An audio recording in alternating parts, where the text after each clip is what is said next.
If you don't like it, you can leave.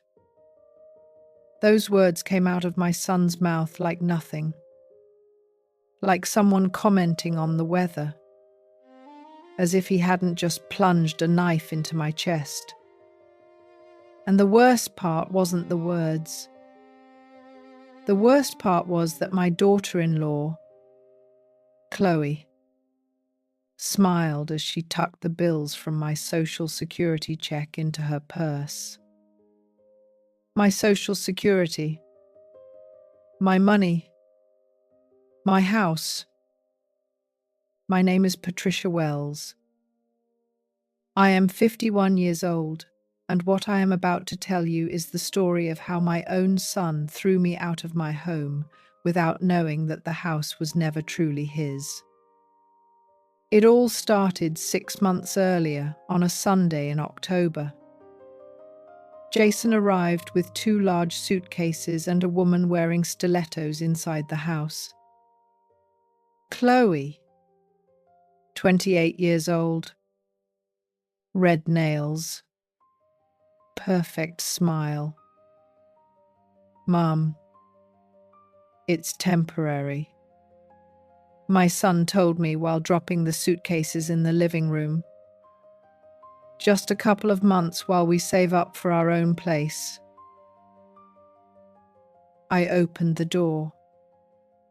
I opened my fridge. I opened my whole life. This is your home. My son. It always has been. Jason hugged me. Chloe gave me 2 kisses on the cheek and said I was a sweetheart of a mother-in-law. I should have seen the signs from that first day. The first few weeks were strange.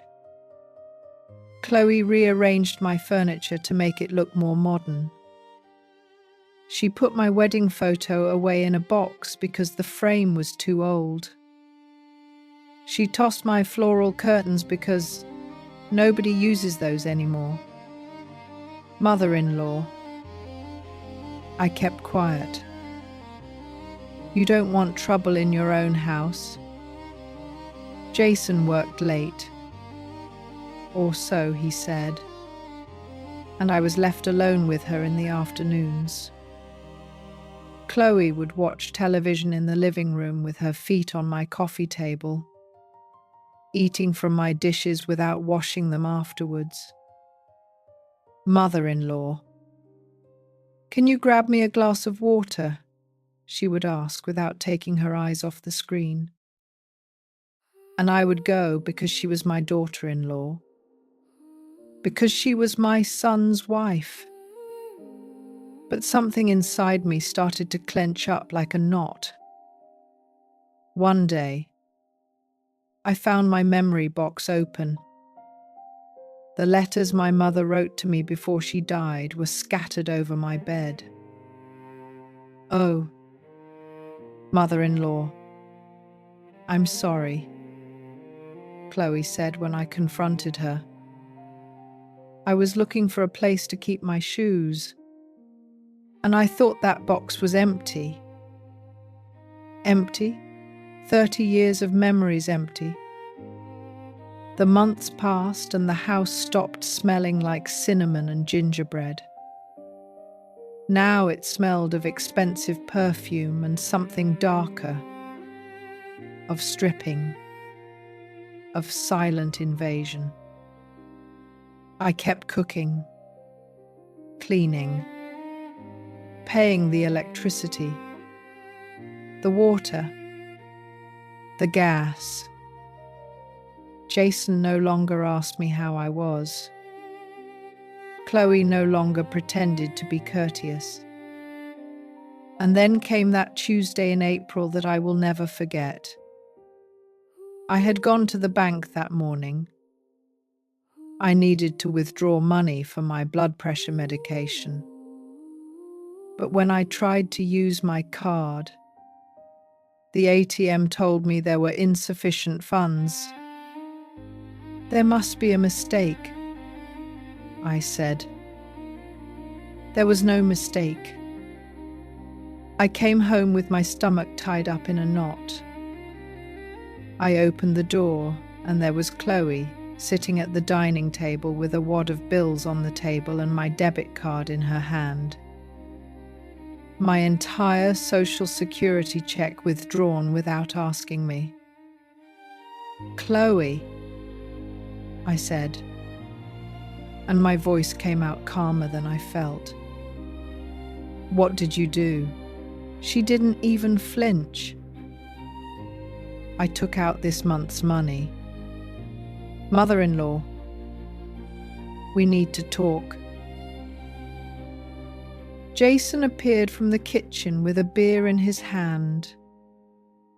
My son, the boy I held in my arms, the one who cried on my lap when his father abandoned us, the one who swore he would always take care of me. "Mom, sit down," he ordered me. I sat down. My heart was pounding so hard I thought it would jump out of my chest. "Look, Mom," Jason began, and his voice sounded different. Hard. Cold. "Chloe and I have been talking. We've been here for 6 months, and you haven't wanted to discuss the money issue." "What money?" "Jason, this is your house." "It always was." Chloe let out a dry laugh. "Mother-in-law, let's be honest. This house has 3 bedrooms, a living room, a large kitchen. We live here. We take up space. We use electricity, water, gas. Someone has to pay for that." I looked at my son, waiting for him to say something, to stop her, to remember. But Jason just drank from his beer and nodded. "It's fair. Mom, you have to cooperate if you're going to live here with us. Live here with them. In the house I bought with my own 2 hands. In the house where I raised that ungrateful son. So we decided," Chloe continued while putting the bills in her fake Louis Vuitton bag, "that your Social Security check will cover the household expenses. Consider it the rent for living here. It's the fairest thing." The silence that followed was so heavy you could touch it. "And what if I don't agree?" I asked. Jason put the beer on the table with a dry thud. He looked me straight in the eyes and said those words that still burn inside me. "If you don't like it, you can leave. Nobody is forcing you to stay." Chloe smiled. A triumphant, victorious smile. I stayed sitting there looking at this man I no longer recognized as my son. And then for the first time in 6 months, I also smiled. I stood up slowly, very slowly.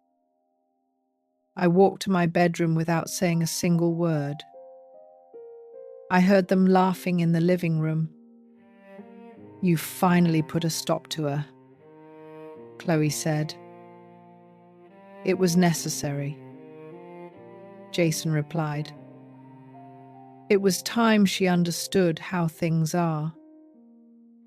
I opened the drawer of my nightstand. I took out a small rusty key hanging from a thin chain. That key had been stored there for 25 years. Since the day I signed the papers, since the day I made the most difficult decision of my life. The decision I never thought I would have to use. I put the key in my pocket. I took a deep breath and went back to the living room. They were still laughing, celebrating. And I was still smiling because there are things that children don't know. Things that mothers keep silent about for years, hoping never to have to reveal them. But that day, that cursed Tuesday in April, I understood that silence can also be complicity. And I was no longer going to be complicit in my own humiliation. The key felt heavy in my pocket, like a promise of justice. Sometimes we trust too much in those we shouldn't. Have you also been disappointed by someone you loved? Tell me your story in the comments. I want to read them. There are moments in life when one needs to remember how they got there. That night, after Jason and Chloe locked themselves in their room, my guest room, I stayed sitting in the kitchen with a cup of chamomile tea in my hands.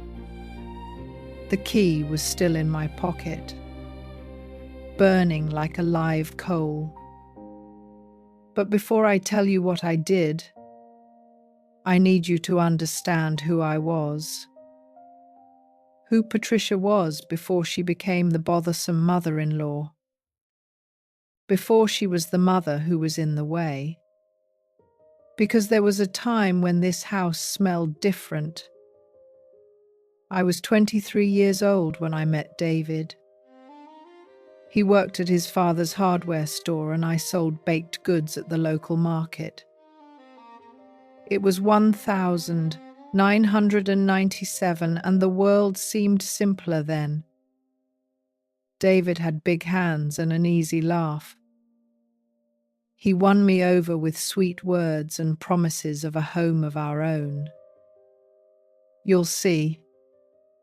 Patricia, he would tell me as we walked through the park on Sundays. We're going to have a house with a yard. A place where our kids can run barefoot. We got married in February of '98. Jason was born a year later.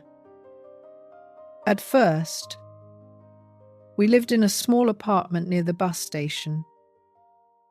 2 rooms, a shared bathroom, walls so thin we could hear when the neighbors argued. But it was ours. We were happy. David worked 12 hours a day. I took care of Jason, and in the afternoons I made cornbread to sell in the neighborhood. $5 a pound. That's how we saved penny by penny for the down payment on a house. Jason was a beautiful boy, chubby with rosy cheeks who laughed at everything. He liked to sit in the kitchen while I kneaded dough and would ask me to make him tiny pieces of cornbread like the real ones. Mom, when we're big, my son would say to me with those enormous eyes, I'm going to buy you a really nice house with a garden so you can plant roses. I would kiss his forehead and tell him we were already rich because we had him. But life has cruel ways of teaching you that happiness doesn't stay put. Jason was 5 years old when David started coming home late, smelling of perfume that wasn't mine with excuses that were increasingly absurd. I had to help a client. The car broke down. I stayed talking with the guys. I kept quiet. You keep quiet about many things when you have a small child and a paycheck that barely covers expenses. Until one Saturday morning, while Jason was playing with his toy cars in the living room, David packed clothes into a suitcase and told me, "I met someone else. Patricia, I'm sorry." Just like that, without drama, like someone cancelling a dentist appointment. "And Jason?" I asked. I didn't cry. I didn't scream. I only asked about my son. "I'll send you money." David lied. "But I need to start my life over." He left that same day. Jason asked about his dad for weeks. I told him he was working far away, that he would be back soon. He never came back. The money he promised never arrived. The calls became sporadic until they disappeared. David started his life over with a younger woman in Miami. They had 2 daughters. Jason stopped existing for him, and I was left alone with a 5-year-old boy and a baked goods vendor's salary. But here comes the part my son never knew. 2 years after David left, Mr. Harrison, the owner of the department store where I had started working, called me into his office. "Patricia," he said, "I've been watching you. You are hardworking, honest, responsible. I have a proposition." Mr. Harrison did not have children. His wife had died young. He lived alone in a large house in the San Gabriel neighborhood. A house that felt too big, too quiet for him. "I need someone trustworthy," he explained. "Someone to look after the house when I'm away, to keep it alive." He offered me a deal. If I worked for him for 25 years at the store and looking after the house when he traveled, the house would be mine in the end. "But there's one condition," he told me. "No one can know. Not your family. Not your son. This stays between you and me and the papers we're going to sign with the notary." I was 28 years old, had a 7-year-old son, and no visible future. I signed those papers on a Tuesday in November of 2001. For 25 years, I took care of that house as if it were mine, because I knew that someday it would be. I watered the plants in the yard, polished the hardwood floors, kept the windows clean so the sun could come in. Jason grew up within those walls without knowing the truth. He thought Mr. Harrison let me borrow the house out of pity, out of charity. I never told him otherwise. Why didn't I tell him? Because I was afraid. Afraid that something would go wrong. Afraid that Mr. Harrison would change his mind. Afraid of creating hopes in my son that would then be broken like all the promises his father made him. Mr. Harrison died 3 years ago. The day of his funeral, the notary handed me the deed. The house was mine. Legally. completely, irrevocably mine. I cried that day. I cried for the good man who gave me what my husband never could. I cried for the 25 years of quiet work. I cried out of relief. But I still didn't tell Jason. He thought I had inherited the house from Mr. Harrison for being his loyal employee. I let him believe it. Why complicate things? My son left to live on his own at 23 years old. He got a job at a logistics company. I stayed in my house. In my house, tending to my rose bushes, drinking my hot coffee in the mornings, living the peace I had earned, until that Sunday in October, when Jason knocked on my door with suitcases and a woman in red stilettos. That night in the kitchen with the cup of tea cooling in my hands, I remembered all that. I remembered the 2-3-year-old girl who sold baked goods. I remembered the single mother who needed cornbread to feed her son. I remembered the 25 years of silent work. I remembered every dollar saved, every sacrifice, every sleepless night wondering if Jason would have enough for school. And I remembered the promise I made myself the day I received that deed. No one is going to take away what took me a lifetime to achieve. No one, not even my own son. I got up from the table, washed the cup, and put it away. I turned off the kitchen lights. Tomorrow I would go and do what I had to do. Tomorrow I would begin to recover my dignity. If this story touches you, please subscribe to the channel and share the video to help me grow and reach more people. As I tell all this, I wonder where you are listening to me. Write the name of your city in the comments. The next morning, I woke up before dawn.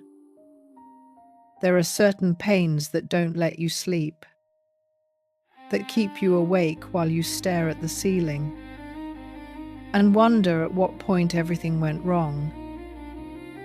I got up, put on my blue robe, the one Jason gave me years ago when he still called me Mummy, and went to the kitchen to make coffee.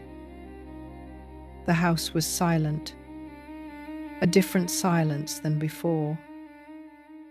Before, it was a silence of peace. Now it was a silence of cold war. I put the water on to boil and took out the coffee blend that I always liked to prepare on Wednesdays. Cinnamon, brown sugar, that aroma that reminded me of my mother, of Sundays in her kitchen, of when the world was simpler. I heard footsteps in the hallway. Jason appeared, yawning, still in his pajamas. His hair was messy, and he had that just woken up face that reminded me of when he was 10 years old, and came down for breakfast with eyes puffy from sleep. "Good morning, Mom," he mumbled as he sat at the table. For a second, just a second, I thought everything had been a nightmare, that yesterday's words hadn't happened, that my son was still my son. "Good morning, honey," I said to him. "Do you want coffee?" "Yes, please." I poured him a cup. He took it with both hands, as he always had since he was a child. He took a long sip and sighed. "It's good," he said. "Thanks." We stayed silent. I waited. I waited for him to say something, to apologize, to explain that he had been stressed yesterday, that Chloe had pressured him, that he hadn't meant to hurt me like that. But Jason just drank his coffee, looking out the window. "Honey," I started carefully, "about yesterday." He raised his hand like someone stopping traffic. "Mom!" "We already talked about it. There's nothing more to discuss." "But Jason, that's my social security. It's all I have." He put the cup down on the table with more force than necessary. "And this is the house where we all live, Mom? Or what? Do you expect us to live for free? For Chloe and me to pay for everything while you save your money?" Those words hit me like ice water. "I pay for the electricity," I said slowly. "I pay for the water. I pay for the gas. I buy the food." That was before. "Mom, when you lived alone, now there are more of us. Expenses went up. And why didn't you tell me? Why did you steal my card?" Jason suddenly stood up. His chair scraped against the floor. "Nobody stole anything from you. Chloe took out the money because you didn't want to cooperate. Because every time we tried to talk about it, you changed the conversation. I didn't know whether to laugh or cry. Cooperate in my own house. Jason, this house is mine," I said, and my voice trembled. "I earned it. I maintained it all these years. You lived in your apartment. And now you come here to tell me I have to pay to be in my own home?" He looked at me with an expression I had never seen on him. Cold, distant, as if I were an annoying stranger.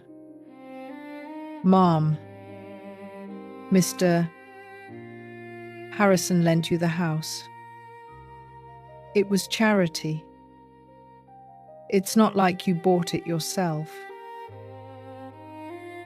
That word went through me like a nail. Charity. My son thought everything I had was out of pity, out of compassion from a lonely old man. Not because of work, not because of effort, not because of 25 years of lifting boxes, cleaning floors, taking care of a house that wasn't mine until it was. Charity. "Jason," I tried again, but he was already walking towards the door. "I have to get ready for work, and you should also think about getting something.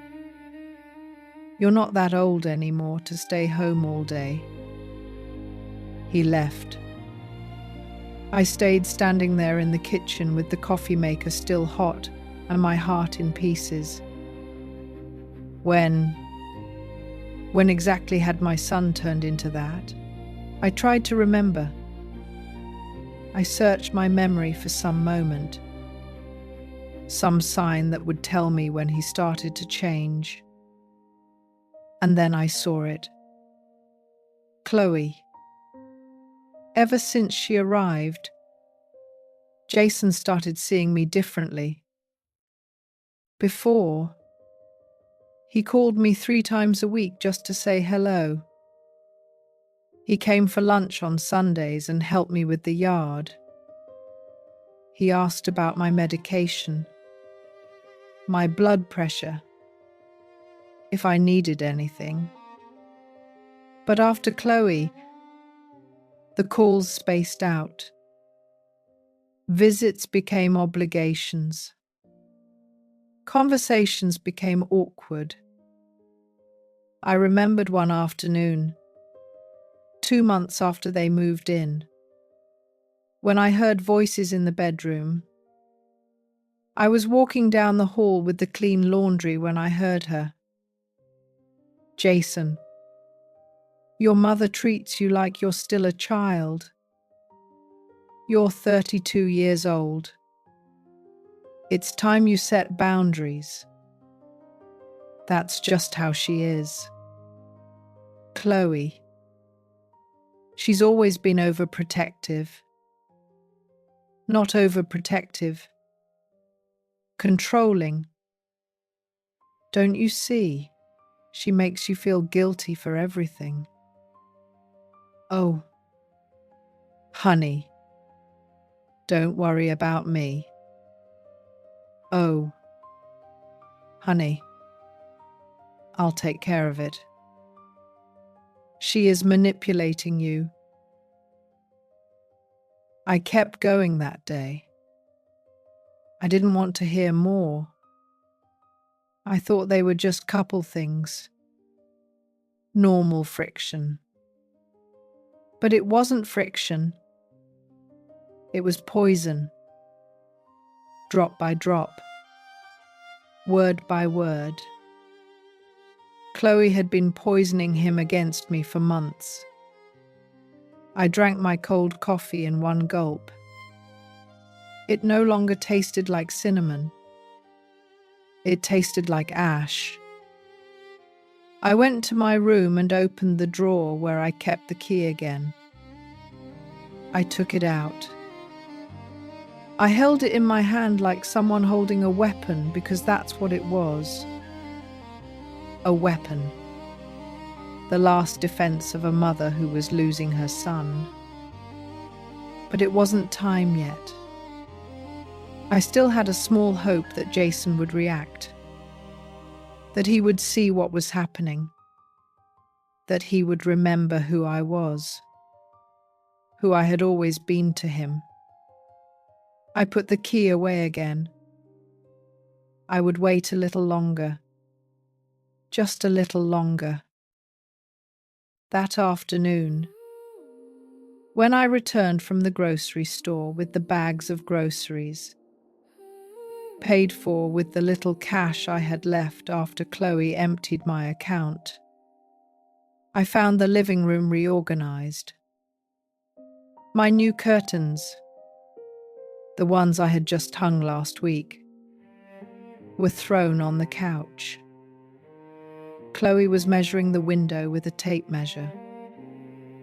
"Oh, mother-in-law, good thing you're here," she said without turning to look at me. "I'm going to buy modern curtains. These ones you have look like they belong to a grandma. Look like they belong to a grandma. I was 51 years old. Chloe. I bought those curtains a week ago. They cost me $30. She shrugged. Well, I'll buy better ones. Don't worry. You'll love them. She didn't ask me. She didn't consult me. She would simply do it in my house with my money, or with the money she considered to be theirs. "Now, where's Jason?" I asked. "He went out with some friends. He'll be back late." So I was alone with her in my own house. watching her dismantle everything I had built. That night, while I was having a solitary dinner in the kitchen of some refried beans and cornbread, I heard Chloe laughing from the living room. She was talking on the phone with someone. Yes. Girl. Almost there. We have her where we want her. She's paying for everything without complaining. No. She's not going to leave. Where is she going to go? She has nothing. Just this house they gave her out of pity. Give it a couple more months and we'll be able to. I got up without making a sound and went to my room. I didn't sleep that night because I understood something terrible. This wasn't just contempt. This was a plan. I still wonder if I did the right thing. And you, what would you have done in my place? The days that followed were the longest of my life. I kept doing everything as always. I got up early, made breakfast, cleaned the house, did the laundry as if nothing had changed. As if my hands weren't trembling every time I saw Chloe sitting at the dining table, checking her phone with her red nails shining under the light. As if I hadn't heard that conversation. Give it a couple more months and we'll be able to. Be able to what? That question haunted me day and night. I tried to convince myself that I had misunderstood, that maybe I was wrong, that perhaps Chloe was talking about something else, about her own plans, her own life. But deep down, I knew the truth. A mother always knows. On Friday morning, Jason left early for work without breakfast. Chloe stayed at the house. Lately, she hardly ever went out. She stayed in her pajamas until noon watching series on television, eating from my pots without even reheating the food.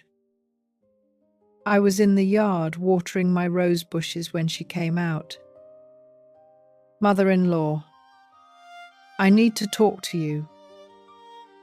I turned around. Chloe had a folder in her hands. A blue folder I hadn't seen before. Tell me, I replied, and my voice sounded firmer than I felt. She sat on the iron chair my mother had given me years ago.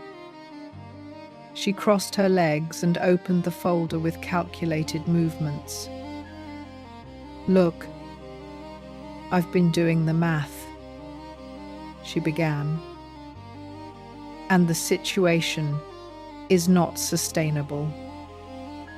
What situation? The household expenses. Mother-in-law, your social security isn't enough. I felt something tighten in my chest. Chloe, my social security has always been enough for everything. I've lived here for over 20 years and I never lacked anything. She smiled. That smile that was already making my skin crawl. Sure. When you lived alone. But now there are 3 of us. Electricity consumption went up. Water too. Food. Gas. Everything. She took some papers out of the folder. Receipts. Numbers marked with red marker. Look, Here's the electricity bill, $400. The water, $120. The gas, $80. This month's food, about $600. And that's not counting unexpected costs. $1,200. She was saying that the expenses were $1,200 a month. My Social Security check was $850. Chloe, those numbers can't be right. The electricity bill has never gone over $150. She pushed the papers towards me. Well, now it has. Check them yourself. I took the receipts with trembling hands and then I saw it. The electricity bill had the correct name, but the consumption was absurd. Appliances I didn't own appeared. High-capacity front-load washer, dryer, 2 air conditioners. I didn't have a dryer. I didn't have air conditioners. This is not for this house, I said. It is for this house. Mother-in-law. We installed them last month. Didn't you notice? I was stunned. You installed air conditioners without asking me. Jason and I decided it. It was too hot. It was necessary. And who paid for that? Chloe closed the folder slowly. We took out a loan that we now have to pay monthly. That's why we need you to cooperate more. I couldn't believe what I was hearing. Chloe, you cannot make decisions like that in my house without consulting me. She stood up from the chair. Her expression changed. She was no longer smiling. Look, mother-in-law, let's put our cards on the table. I know this house was given to you. I know you didn't pay a single dollar for it. Mr. Harrison left it to you out of pity because you were his employee. But that doesn't mean it's yours. It means you were lucky. Every word was a blow. And now Jason and I are here. She continued. We are family. We are your only family. Or do you have anyone else? Silence. Exactly, she said. You don't have anyone. So you can keep fighting about your utility bills and your ugly curtains. Or you can accept that things have changed. That you are no longer alone. That now you have to share. She turned around and went into the house, leaving me standing there with the fake receipts in my hands. That night, when Jason arrived, I waited for him in the living room. Honey, we need to talk. He sighed as if I were a spoiled child. Now what? Mum? Chloe showed me some receipts. She says the expenses went up a lot. That you installed air conditioners and a dryer without telling me. Jason loosened his tie and slumped onto the couch. Yes. Mom. We needed them. What's the problem? The problem's that I didn't authorize those expenses. The problems that loan is not mine. The problems are that this is my house. He looked at me with that new expression that I hated. That expression of annoyance. Mum, please, let's not start the same thing again. Chloe is right. It's time for you to accept that you don't live alone anymore. That we are a family and families share. But Jason, but nothing. Mom, I'm tired. I had a rough day at work. Can we save the drama for another day? He got up and went to his room without having dinner. I stayed sitting there on the armchair I had bought 10 years ago in the living room I had painted with my own hands in the house that was mine. And for the first time in my life, I felt like an intruder. The following days were worse. Chloe started treating me as if I were a visitor. The intruder. Mother-in-law, could you wash this? She would ask me, throwing her dirty clothes at me. Mother-in-law. We ran out of dish soap. Go buy some. Mother-in-law. Don't make so much noise in the mornings. Jason needs to sleep. And I obeyed. Why? Why did I allow it? Because I was afraid.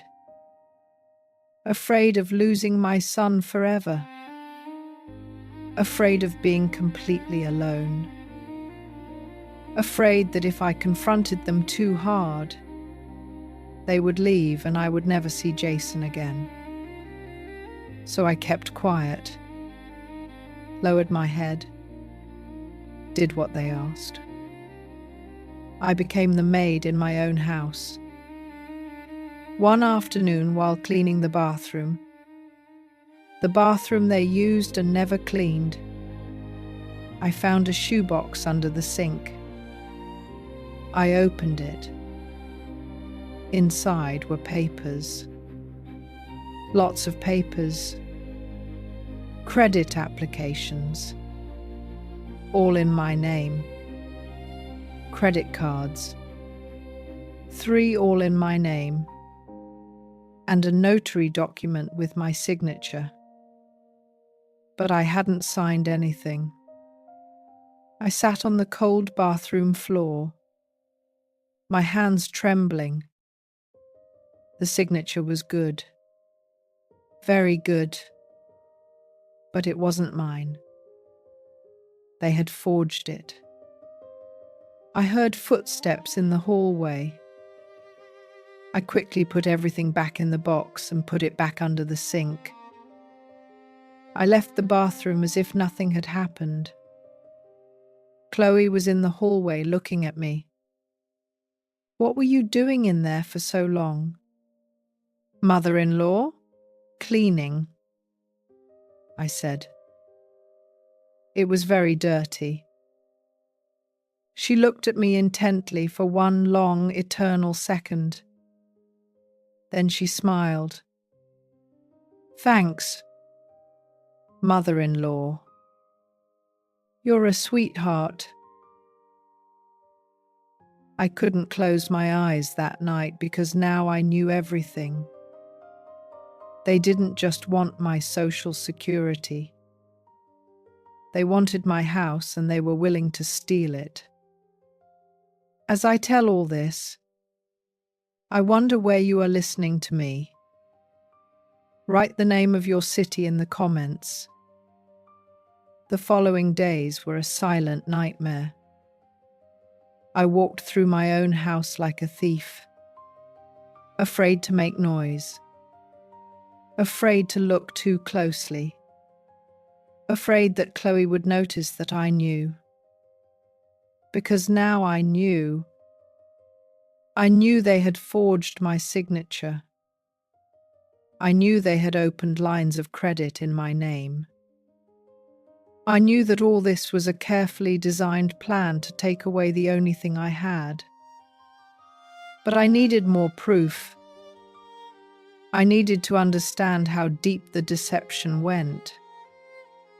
On Tuesday morning, when Jason left for work and Chloe went out to the hair salon, finally, I had the house to myself for 2 hours. 2 hours to search. I went straight to their room, my former guest room that now smelled of that sweet, cloying perfume Chloe wore.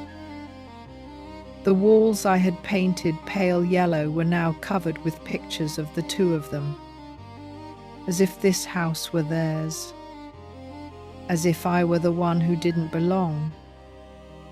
I opened the closet carefully. Expensive clothes.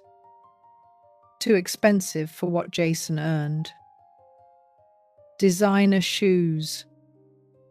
Bags that cost more than my Social Security for 3 months. Where was this money coming from? I checked the drawers. Makeup. Jewelry. Nothing important until I got to the last drawer of the nightstand. There it was. Another folder. This time black. I pulled it out with trembling hands and opened it on the bed. Oh my God. Bank statements. 3 different accounts. All in my name. All with huge negative balances. A credit card with a debt of $48,000. Another with $32,000. A third with $25,000, more than $100,000 of debt in my name. I kept checking. There were more papers. A personal loan for $75,000, approved. Deposited into an account that wasn't mine. Another loan for $50,000. Also approved. And at the bottom of the folder, the worst of all, a mortgage application on the house. My house. The application was pending. Application date 2 weeks ago. Amount requested, $800,000. There was a handwritten note in Chloe's handwriting. When the mortgage comes through, we'll pay off everything and go to Maui. She can't do anything without the original papers. We'll make her think it's for renovations and we'll sign everything with Frank at the notary. I felt the floor open beneath my feet. Jason's cousin, Frank, the one who worked at a notary office, the one who had always been a little shady.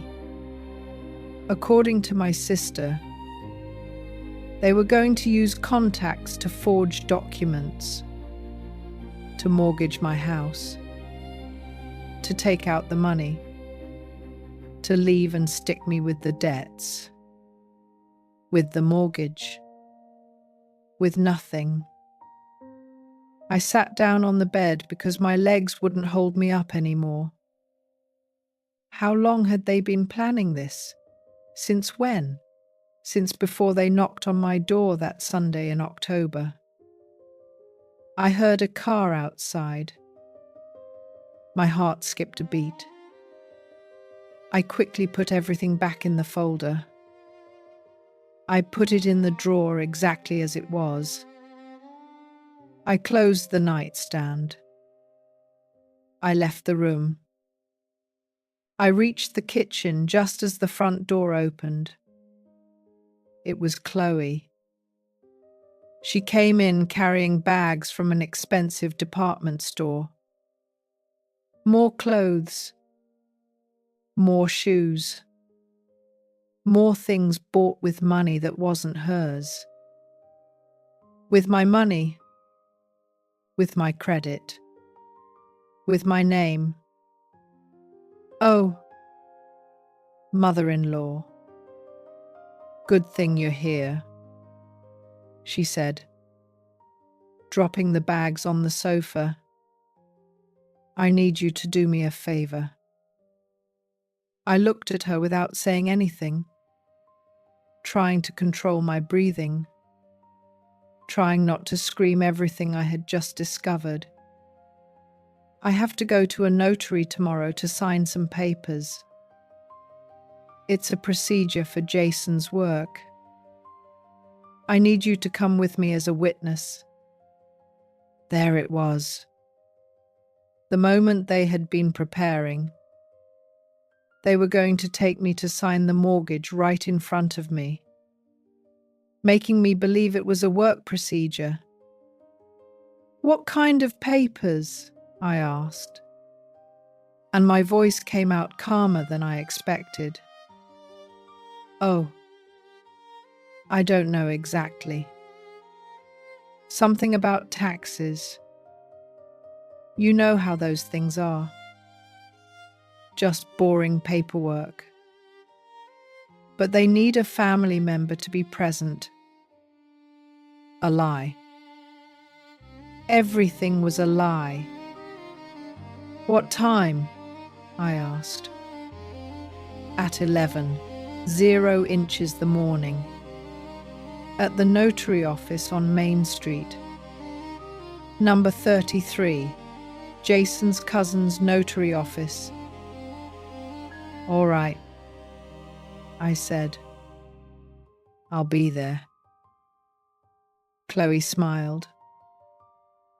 That triumphant smile I knew so well.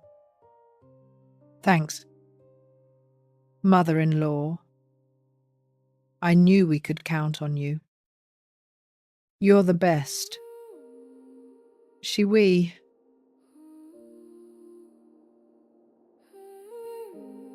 I am ready to assist you with the next step in this story or with any other request you may have.